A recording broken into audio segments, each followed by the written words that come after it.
Book One is all about the books that I read for the last 40 years. And today I have my special guest.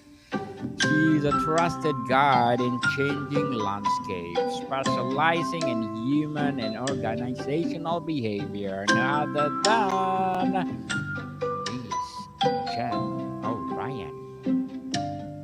Hi, thank you so much for having me. I'm so excited to be here. Welcome to Book 101, Miss Jen, and can you please introduce more about yourself? Yes, so I am an organizational consultant. I specialize in helping organizations recover from huge restructuring, layoffs, things like that, and help them introduce elements of psychological safety into their workplace to make it more welcoming and inclusive. My background is primarily in tech. So I've spent the first 20 years of my career working with Fortune 100 companies and a few small but mighty startups. And that really shaped the lens through which I help organizations and the humans within those organizations navigate themselves through lasting change. Miss Jen O'Ryan, thank you so much for sharing your knowledge and wisdom to the world. Thank you so much. So today, let's talk about the resistance of the psychology of resistance and science of sustainable change. Yeah. How the brain, sorry, go ahead. No, please go ahead. How do our brains ancient survival mechanisms like the threat response actively sabotage modern attempts or our intentional change? Yeah, and that's such a big question, especially now with the change on change that's happening across the world. So as human beings, we develop stories around the fine points of information that we get based on how we've incorporated those and interacted with those entities in our past. So basically what I will do is because of my lived experience, I will see something and immediately begin to develop a story around that. And then I will look for factors that support my idea of what that situation means. So example, if I'm driving down the freeway and somebody cuts me off, I will immediately make up a story about who that person was, why they did it, what their intention was, all of the things. And all of that is just based on my most prominent previous experiences. And so very little of that is actually based in reality. And the reason that that is so important is that humans really aren't good at change because we like to feel like we are in control. And change that we don't instigate feels like we have no control. And so we have a tendency to go back and want to cling to things that the past, even if it didn't serve us, we want to cling to that because it's familiar and we know it and we don't want to put in the energy of having to learn something new. Miss Jen, how does the brain perceive known suffering as a safer than uncertainty of positive change? Well, a lot of that has to do with our experiences in early to middle childhood. That really shapes the amount of resiliency that we have and our capacity to incorporate change and navigate that. It's not to say that that is the only factor, but it really does shape and influence the amount of support, both from our caregivers and humans around us, and the amount of experiences that we can have and exploration that we can do that is safe enough for us to learn that yes, we can try new things and we're not going to be punished or subjected to harm or fear or things like that for exploring that kind of thing safely. And so, in a sense, it is as strange as it seems, it can be easier to accept something that doesn't work or is causing us damage and harm because we feel like we don't have the capacity to do something new, and that something new might be worse. And at least we know what it is that we're suffering with. And then there, if it's profound like trauma based suffering, that is an entirely different conversation. That's an entirely different brain behavior wiring. And so, if right now we're talking about suffering in sense of like a toxic work environment or situations like that that don't reach that level of trauma.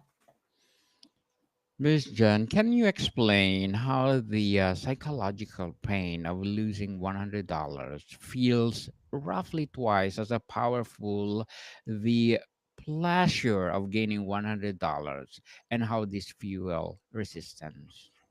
Oh yeah, that's a conundrum, right? I mean, we perpetuate that loss and we internalize that loss more than we internalize winning or gaining. So, and this is a generalization, right? Your actual mileage may vary, but we're able to generalize to a sense because of the research out there.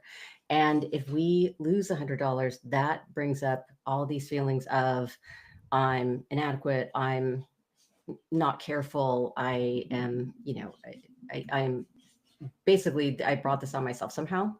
Mm. And so we look for all these internal cues that we can shame ourselves for the loss of the $100, especially if it's something that has happened to us before. So if I lost $100 and then 6 months later somehow lost another $100, now that perpetuates and it compounds that shame and internalized dialogue that I'm going to have around that. Where gaining or winning, for the most part, we attribute that to some kind of fortune or luck. We don't take that as an innate personal trait or characteristic. And so it's interesting how we're able to navigate that. Like if you think about our internal critic tends to have a louder voice than our internal advocate, our internal champion, who's telling us to go out and try new things and explore. And if we fail, that's okay. That's not a comment on who we are. That is just part of the process of learning and growing and exploring. And I think it also factors in heavily when we're talking about taking in new information. So if I encounter somebody that I am not familiar with, um, I will bring my story to the table without considering this person is also bringing their story to the table. Like you and I are having a conversation right now, and we're both experiencing it in the same way, but also very differently based on every other thing that's ever happened to us. And so I think that taps into a lot of how we are able to navigate our own resistance to change, as well as working in a group where there are different levels of resistance to change. When does pursuing change, quitting smoking, or career shift feel like an attack on our core sense of self, triggering deep resistance? Mm. I think that's more closely tied to what we're more sensitive towards. So, for example, if I go into something knowing, hey, if it doesn't work out, it doesn't work out. I have other options. Then that is going to make it easier for me to bounce back and recover from that. If you're talking about something like an unexpected layoff, that is going to be dramatically more impactful because that is going to threaten not only my financial security, my future security, the people around me that depend on me, but it's also going to tap into maybe that job was my entire sense of self. That was my identity. That's who I was in the world. And now it opens up all these unknowns. And unknowns are scarier than knowns by far because our imaginations have this amazing capacity to build out worst case scenarios.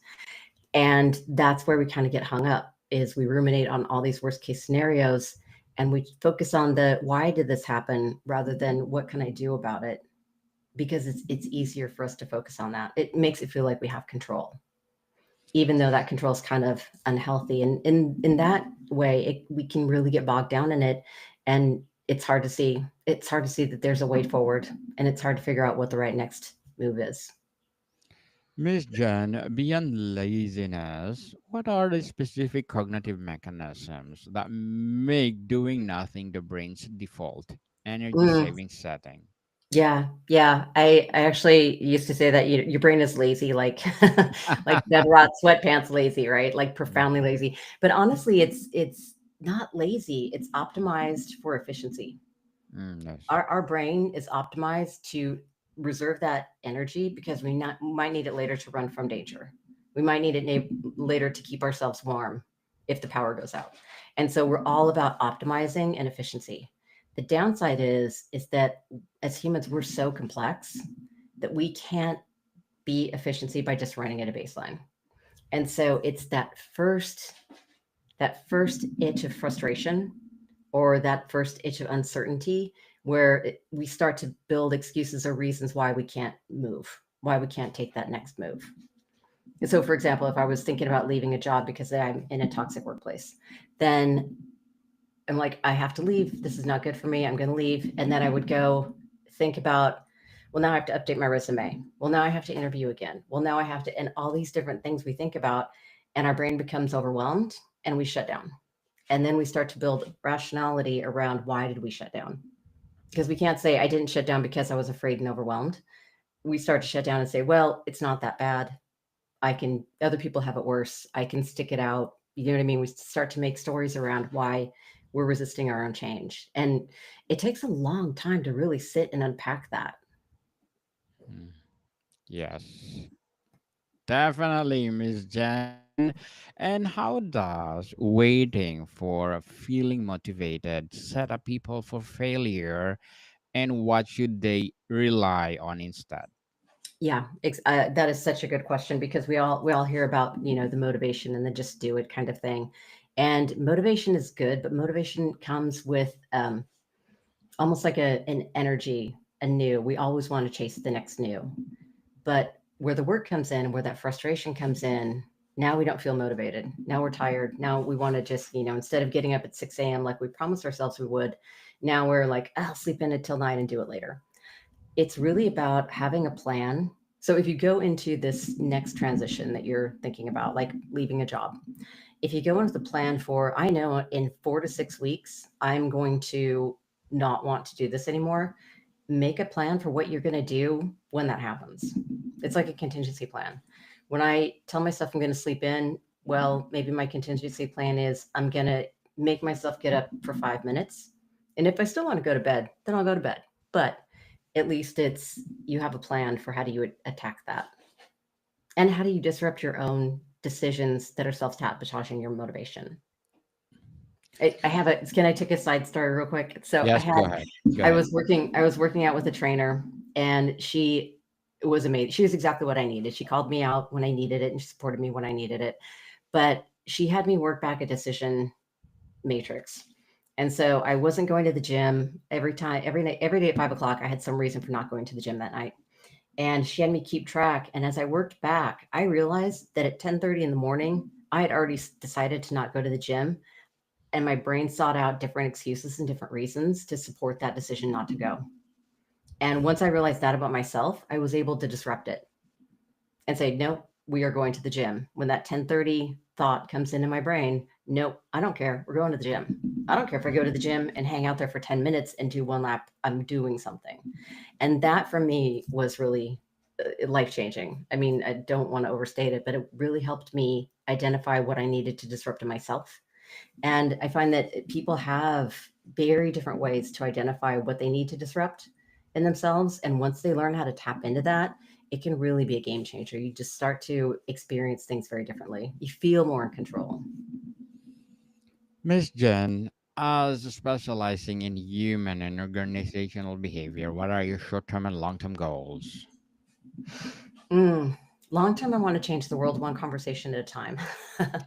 um, Short term, I am all about connecting with other people who are doing the type of work that I do, because I find that as you get change agents working together, that's where the energy comes. That's where you can spiral upward. That's where you can really start to spark those conversations. I mean, I think 2020 LinkedIn announced that the top executive C-suite level title was Chief Diversity Officer.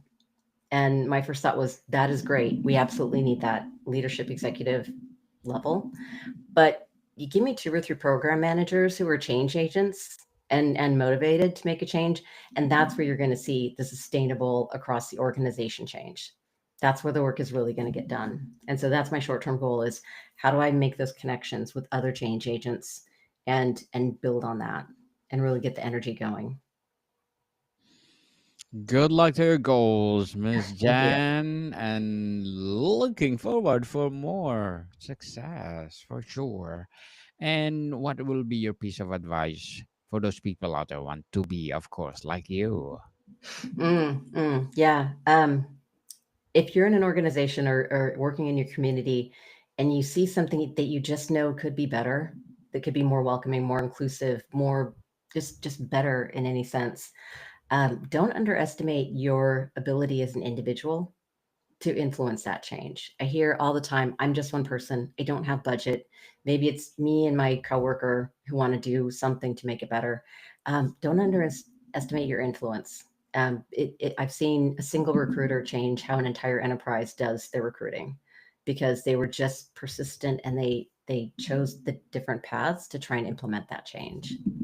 The other side of it is, and I'm going to paraphrase poorly a quote from Million Dollar Baby, that movie, Hilary Swank, the boxing movie, where they said boxing is a natural because sometimes to throw a punch, you have to take a step back, but you step too far back and you aren't fighting anymore. And so there's a time and a balance to make sure that you're not getting to that point of overwhelm or burnout or despair, and know when to bring yourself back and surround yourself with other change agents who can help you get back to that grounded space. Well, thank you for that advice, Miss Jan. And can you please recommend a book or books that influence your journey? Yes, absolutely. I am a total book geek. So the two that came to mind initially were, well, they're both Malcolm Gladwell, but Tipping Point and Blink. And for me, that I think it was the author's style and the different ways that he used to incorporate examples. It really shifted my understanding of small, meaningful change. It doesn't have to be this huge revolution. It's that small change that is meaningful that moves in a direction of a longer term goal. So if I wanted to change the world, I would start by outlining, working backwards and then figure out, okay, what can I do in the next 2 weeks, 30 days, 5 years, and how does that lead to that ultimate goal? And is what I'm focusing on moving towards that goal. So that, yeah, those are the two books that really changed it for me. Thank you for that recommended book, Miss Jan. And why does intellectual understanding of why to change rarely translate into sustained action on its own? Mm. Yeah, that's a powerful thing to identify, especially if you're working with a group, because you have to get that journey of that shared understanding of why. Because when things get hard and when you wake up and you don't want to go to the gym or you don't want to think about updating your resume, when you don't want to take the next move, that why is going to fuel you. It may not get you moving in that moment, but that constant reflection on why it is you're doing it and the deep why, right? The deep, deep why. Not just because you want to make more money, which maybe that's the goal, but why do you want to make more money? Like having a very grounding understanding of why you're doing it is what's going to keep you going. And that's also going to help you identify who are your partners, who can you collaborate with, who can introduce you to other people, who can get you the work that supports your why. How can we deliberately reduce friction for a good habits to increase friction for bad one in a practical everyday ways? Mm, yeah. Yeah. Reducing friction, you don't have no friction. I always feel like if you have no friction, basically you're just sliding out across the abyss.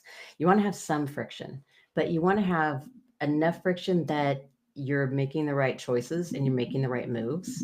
Um, but reducing friction and making it easier for you to do what it is you set out to do.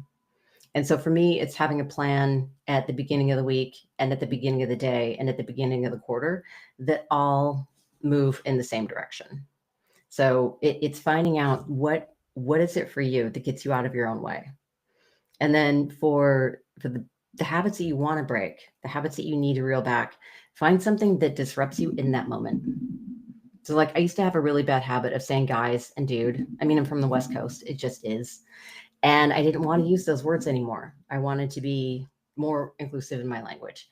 And so for me, every time I went to say dudes, I would make myself say something like rock stars. And it sounds silly, but it highlighted to me how much I was using these default words without even giving it a moment's notice, without even considering it. And so having a way to disrupt that really gave me some distance. It made me think and be intentional about, do I want to sit down with my friends at brunch and say, hey, dudes, or hey, my guy, because I will, because they know me and that's who we are? Or do I want to be a little bit more intentional when I'm speaking to an entire group of humans that I just want to have them show up and have space for them to be themselves? And so, yeah, whenever you can find something to throw some tax down in front of your habits that you want to get rid of, that is really helpful in the day to day. Miss Jen, I want to be a rock star. Okay. They wrote a whole song about it. I think everybody. So before we wrap up our discussion for today, Miss Jen, I'm inviting you to please to listen to my other podcast, people, all my other podcasts, because my abstract essay is already in fifth season, abstract poetry in second season, and my book 101 review in fifth season too, comedy 101 in second season, and my food 101 and fifth season as well, geography 101 and fourth season, and my baby podcast law 101 and mental health 101. Love Letters in third season, and my movie 101 review and music 101 in fourth season, and science 101 and sex 101 in its first season. Please listen to them wherever you listen your podcast. Miss Jen, what evidence or understanding gives you genuine hope that humans can get significantly better at change? I have been fortunate enough to be able to travel around the country and around the world, and I am a firm believer. I think of myself as a pragmatic optimist. So I am ultimately optimistic, but it's in a very pragmatic. Humans are going to human. It's not going to be easy. We're not all ever going to get along. Some people are just resistant to change for myriad reasons. But consistently, I have found that we have more in common than we don't. And Yes. so it's approaching each other with that, with human respect and dignity, making space for the other person's story, call ourselves out when we are making up narratives based on what we believe and what we feel, and applying all of these other attributes to people that we may never have met.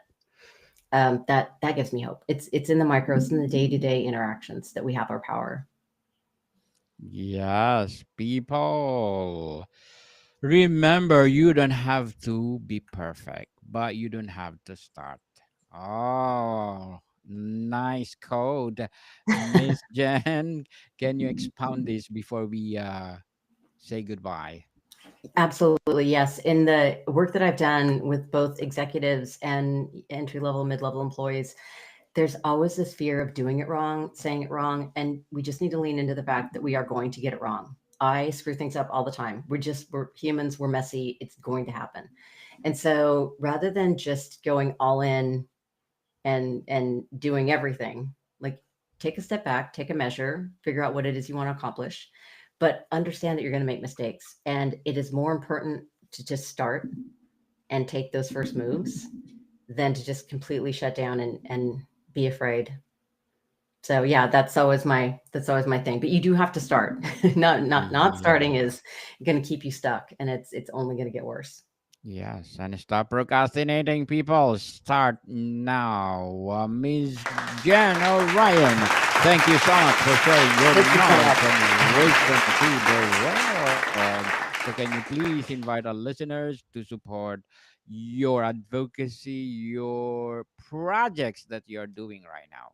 Yes, I have two books available. One is a three-part roadmap for change agents looking to make their workplace more welcoming or inclusive. I have another book that is a style guide that helps people avoid appropriation, stigma, bias in their work. And if anybody has questions or wants to learn more about my work, they can go to pagingdrjen.com and learn all about the things. And I'm always happy to speak with people and learn and have a that conversation. Yes, people, let's support Miss Jen O'Ryan, because if you support her, for sure, more and more and more empowering books to come, more and more empowering advocacy to come. So, Miss Jen, thank you so much for your time. Thank you so much for having me. It's been absolutely wonderful talking to you and your audience. More to come, people. See you soon.